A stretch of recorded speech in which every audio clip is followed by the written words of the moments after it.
Hi Aquarius, welcome to October. This is Teresa from Tarot by T. And this month we have a new moon in Libra on October 6th, which is favorable to your sign, and a full moon in Aries on the 20th. And then we have Pluto moving direct after having been retrograde since May or April, the end of April. And that will happen on the 6th as well. And then we have Saturn moving direct on the 10th in Capricorn, and Jupiter moving direct on the 18th.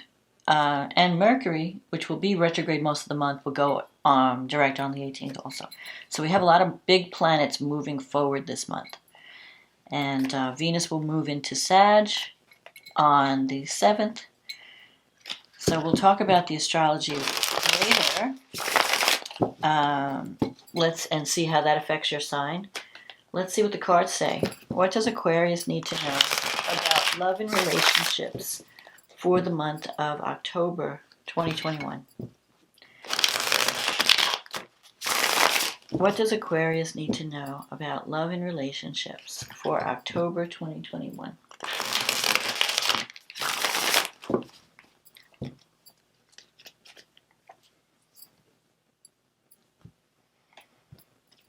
Let's see what we get for Aquarius. The Eight of Cups, the Empress, the Death card, the Strength card, the Temperance, the King of Wands, the Five of Cups, the Four of Pentacles, the Knight of Wands, and the Nine of Swords. And the card at the bottom of the deck is the Two of Pentacles. So this month, I feel like there's going to be movement this month away from something. Something might be ending. So you have the Eight of Cups. You're starting out in the present with the Eight of Cups. This is a card of walking away from something that was once good but is no longer fulfilling. And you're looking for something, for new, maybe a new relationship that fulfills you more, that brings you more joy. Maybe something that was once good is no longer working, and now you're thinking, maybe I need to move on.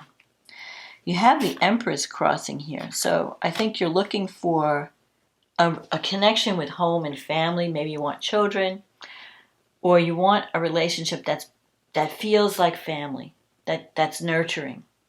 Because the Empress is the mother. It's like a mother figure. So if your relationship was not nurturing enough for you, maybe that's what you're looking for in the next relationship. Something that gives back. So the Death card is here in the past, and that's about it's not death, physical death. It represents a cycle that's ending, and you have to almost accept that something is over, and you're clearing out whatever's no longer working for you so that you could open up energy for, or create space for something new to come in. So you may have to bless the past, you might have to forgive the past, or you might be thinking about where you've been, and you're ready to release something that maybe once meant a lot to you. Because I'm feeling this sense of leaving something behind, something ending, something, a cycle completing, and then you're moving on. You have the Strength card in the recent past. The Strength card could mean it's about taming the beast within, controlling your emotions, not going to extremes of emotion, learning how to express your anger in a healthy way. So you could have been dealing with someone who had anger issues, or was overly emotional, and it could be either you or the other person. Either you're helping someone who was going through that, or you were dealing with someone where you had to walk on eggshells, or you felt that way. The Strength card could also mean there was a need for counseling, that the person you were dealing with had a lot of insecurities, and just didn't know how to get their needs met without having a major come apart. So that could be you or the person that you were dealing with. Counseling probably would have helped the relationship, and also the ability to compromise, because I'm seeing the Strength card here coming up the Temperance card coming up in the future. The Temperance is about two people coming together that are very compatible but very different. And the Temperance is about finding that balance, balancing those opposing energies. So you might be very different, but together you can create something even greater. But you have to learn how to compromise and learn how to see things from the other person's perspective.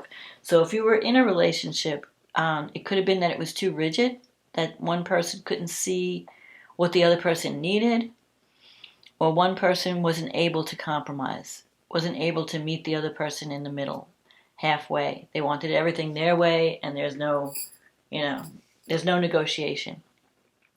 The Temperance could also mean about finding a balance in your life, like work-life balance, giving time to build a relationship, not spending so much time on other things. Maybe you were so focused on something that it took your energy away from a relationship.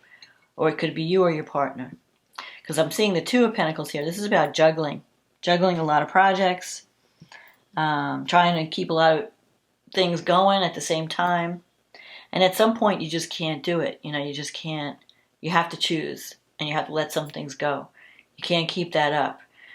The Two of Pentacles can sometimes come up, too, when you're pretending everything's okay, but deep down inside, you're not happy.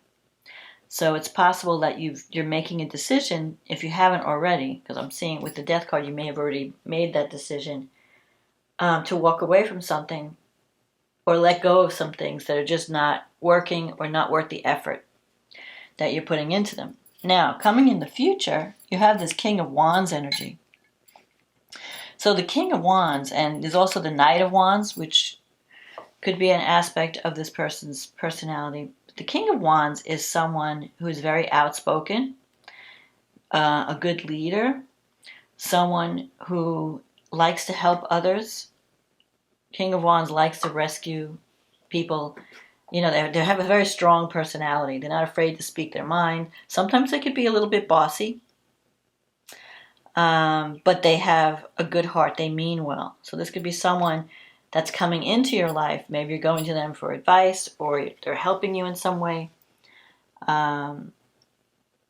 It could be someone you already know, since it's a king.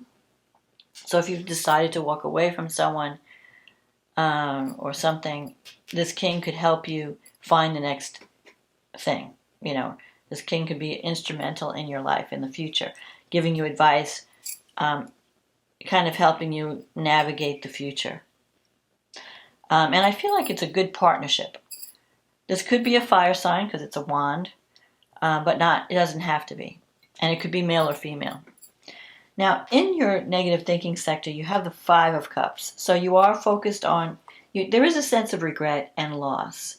So it's possible that a relationship could have ended, and you're looking back and wishing that things could have happened differently. There's a sense of regret. Maybe you're saying, I wish I had handled things differently, or I wish things didn't work out the way they did. So I feel there's a little part of you is regretting the past, or focusing on your losses, focusing on everything that went wrong in your life, and not focusing on what you still have to work with, what you still have that you can build on.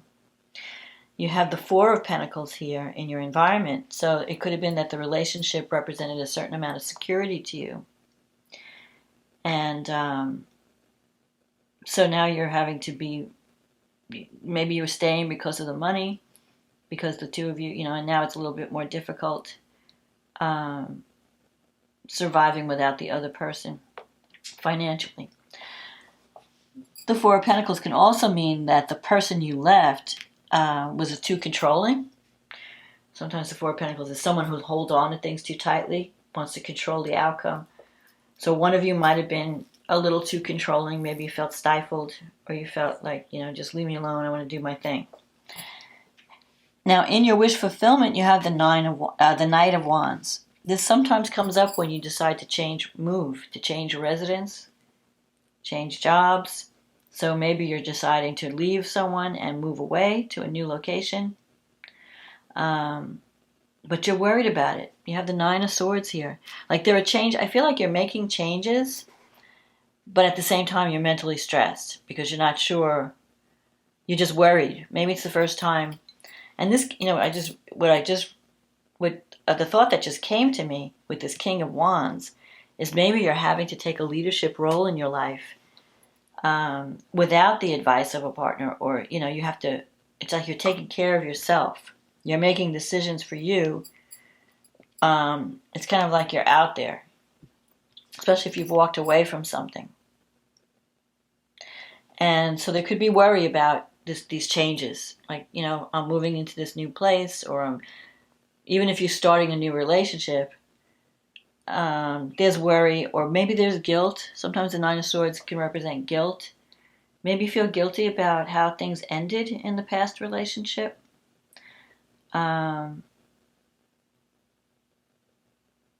So I don't think you should stay with something just because of security. You should be with someone because they bring joy into your life and you have a good partnership of good amount of give and take.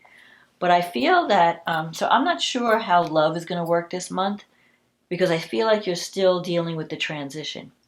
Now, this person there could be maybe more than one person coming into the future, and this Knight of Wands can represent a new influence. But the Knight of Wands energy as a romantic partner is not that reliable. They're a lot of fun, but they're more, here today, gone tomorrow kind of energy. They're not as secure. The King of Wands would be more of a secure choice. I think the King of Wands is more responsible. The Knight of Wands energy is kind of like they're very like free-spirited, and they come in and they're like, oh yeah, I'm here, let's party. But you don't know how long, and they make promises. You don't know how long they're going to stay. You don't know how long they're going to be around. You can't really put your hopes on them. That could be someone that you're dealing with, where they make a lot of promises, but they don't keep them. They don't follow through. So you have to take them kind of with a grain of salt. But this is in your wish fulfillment. So I'm thinking maybe you want more of a free-spirited relationship. You don't want to have a commitment or an obligation. Maybe you're looking for someone that you can just have fun with, and you're not looking for commitment right now. I think you're still healing from the past, from what you're leaving behind, what has ended. And you may be keeping yourself busy. Maybe you're deciding to just date, especially with the Two of Pentacles. You can be juggling different people and trying to figure out who's right. But the main thing about this Nine of Swords is you have to stop the worry. You're overthinking. And a lot of the air signs do that because you approach things from a logical mind. It's all mental. And so you might be worrying about things that may not even happen. So your mind might be working overtime. So you need to give your mind a rest and go into your heart this month and release, whatever pain or whatever suffering you've been through. Release the past. I think that's really important this month. You have to release the past and forgive the past. If something didn't work out, bless it for the lessons it taught you, and be glad that you're not wasting your energy on a situation that wasn't bringing you the right amount of love or respect or joy. And once you clear that energy out, you clear that past energy and clear out any guilt. If you have to tie up loose ends and apologize, or even if you just write a letter that you don't mail, but have that closure. I feel like you need closure. And then once that happens, I feel like there's an opportunity. This King of Wands, if there's any opportunity for love, it's through this King of Wands. And I think it's going to come through you taking a leadership role and being more proactive, and learning how to compromise and working on any feelings of insecurity that you might have, or any guilt or self-doubt. I think that would really help you for the future, because then you can get this Empress energy. But you have to give love to receive love. It's almost like a lot of people, there's a cliche, you have to love yourself before you can love anybody else. But it's more about being the person, raising your vibration. Being the person that you would want to date, that you would want to be in a relationship with. Giving to you, so when you're that person, you're going to attract a similar energy. We don't attract what we want, we attract who we are. So focus on becoming that ideal mate, that person, that soulmate that you're looking for, and you will attract it. And but I feel like you're going through some changes this month. Changes, maybe moving to a new location would be good. It brings in new energy. But I think you're worried about that if you are making some changes, especially if you're changing a job or changing your location. You're afraid of regret. You're afraid that, what if I do this and I'm making a big mistake? Or I think it's just fear of the unknown, fear of the new. So let's see where what the astrology of this month is how it's going to affect you. So you have a new moon in the 9th house, and that's the house of travel, long distance travel, higher education, spirituality. So it's very possible that you could have an opportunity to move to another location, to travel this month. And that could bring you into contact with new people from different cultures. Mars is conjunct the moon, so it's giving you that energy and that courage to change, to travel, to branch out of your comfort zone. And Uranus is in the 4th house, so yeah, I feel like there might have been some unexpected changes in the home. Maybe you had to move out suddenly. So I feel like you're going to be traveling this month or trying to find a new place to live. And you might be connecting with people that that are of a different culture, maybe exploring. Some of you might even be thinking about going back to school or teaching or learning. Some of you might be thinking of traveling to a foreign country. And even if you don't travel, you might be coming in contact with foreign cultures. And I think that could be a learning experience for you. And it could also bring more excitement back into your life. More like it might be kind of uncomfortable at first because Uranus is having an uncomfortable aspect to this new moon. So we have to get out of our comfort zone to have this new beginning. So you may be contemplating, well, maybe I need to move somewhere else, somewhere far away, and start a whole new thing. Like you feel like you can't work with the energy that's around you, the same old energy. You want something brand new. So that's something that you might be deciding on this month. Now, Mercury is retrograde in your 9th house, so that could bring some people back into your life from a distance. Maybe you're connecting with someone who's at a distance. Maybe you've already moved and you're reconnecting with people from the past, because when Mercury retrogrades, it brings people back from the past sometimes, so that you can redo it. So you might be reestablishing relationships with people that live at a distance from you. Maybe you're considering, well, maybe I could move up there or down there and be with them. Mercury is trining Jupiter, and Jupiter is in your sign. So Jupiter is bringing you opportunity. Jupiter and Saturn are in your sign this year. Jupiter will be moving out of your 1st house by the end of the year, but Saturn will stay for a little longer. But you've been learning a lot of lessons this year between Saturn and Jupiter. Jupiter is bringing you opportunity. And you might be, I feel like you're going to be connecting, you're going to be getting out of your comfort zone this month.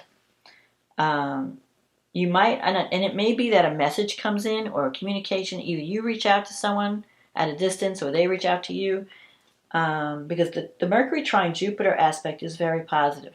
It's bringing opportunity. So you may get an opportunity that comes from a distance, that comes from someone that you used to know or used to work with, and I think that's going to be a fortunate thing. So you may want to think about, it could bring fresh air into your life this month. Like I said, Uranus going through the 4th, a lot of changes. So you might be moving from place to place, couch surfing or whatever.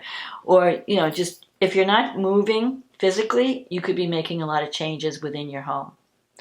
like working on the house to make it more interesting. Maybe using technology. Maybe you're working from home.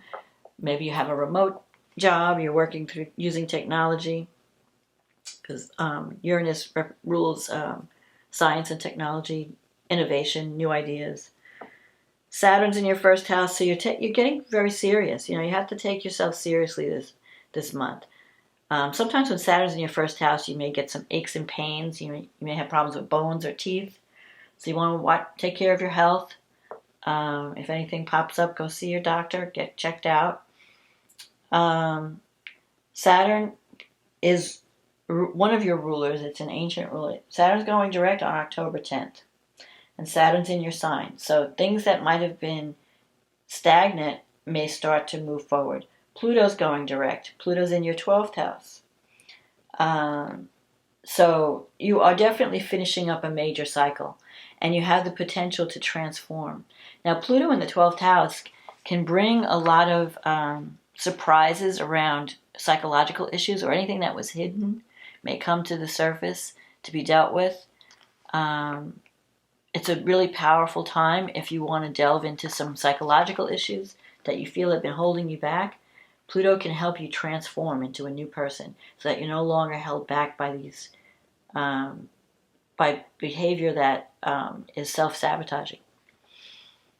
Let's see what else. And then Venus moves into Sagittarius, which is favorable to your sign, and that's in your 11th house. So when Venus moves into Sagittarius, you could be connecting with some friends or groups.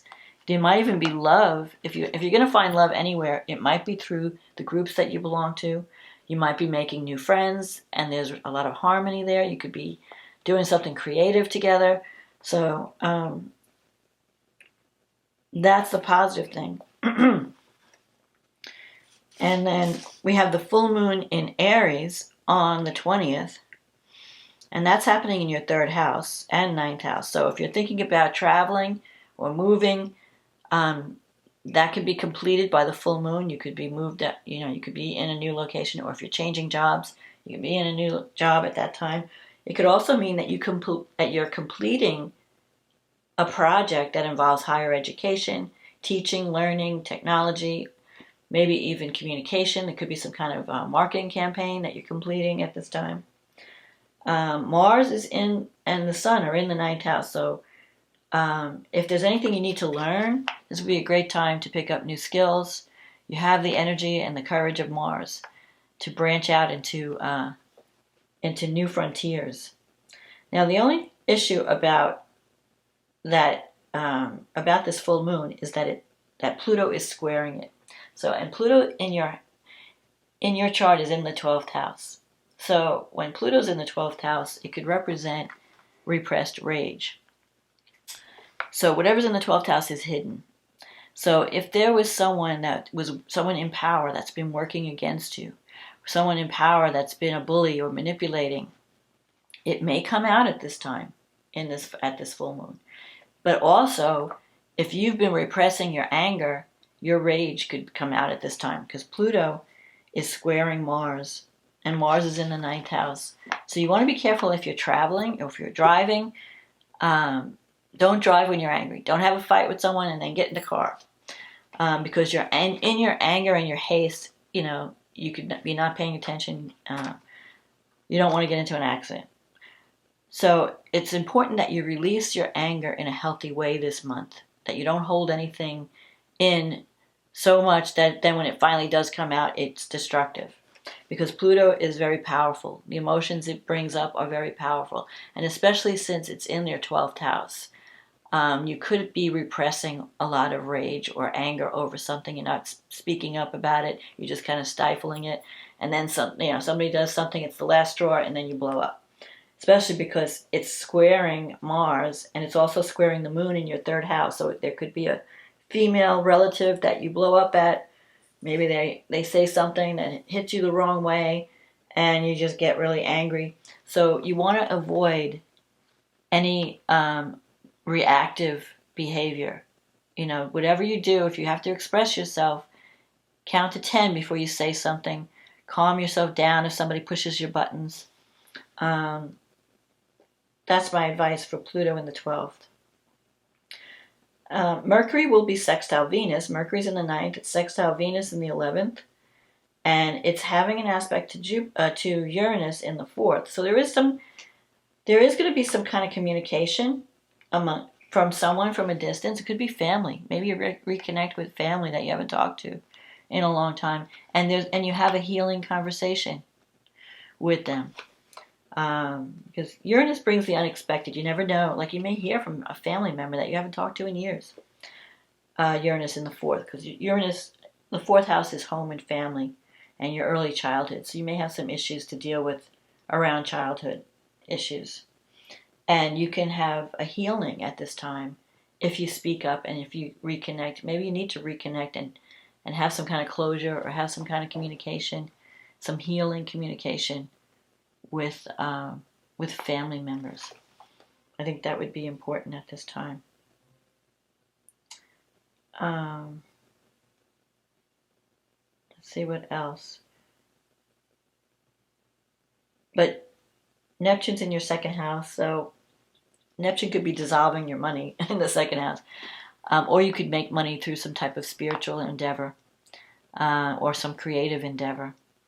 So when Neptune's in the second house, you're really not paying attention to your money. So you need to pay attention. Don't get caught up in any kind of get-rich-quick schemes when Neptune's in the second house, because it will deplete your money. So be on guard with your money, especially because Mercury's going retrograde most of the month. If you have to sign any contracts that involve any kind of resources or something that might be in place for a long time, make sure you read the fine print. Make sure you know what you're getting into.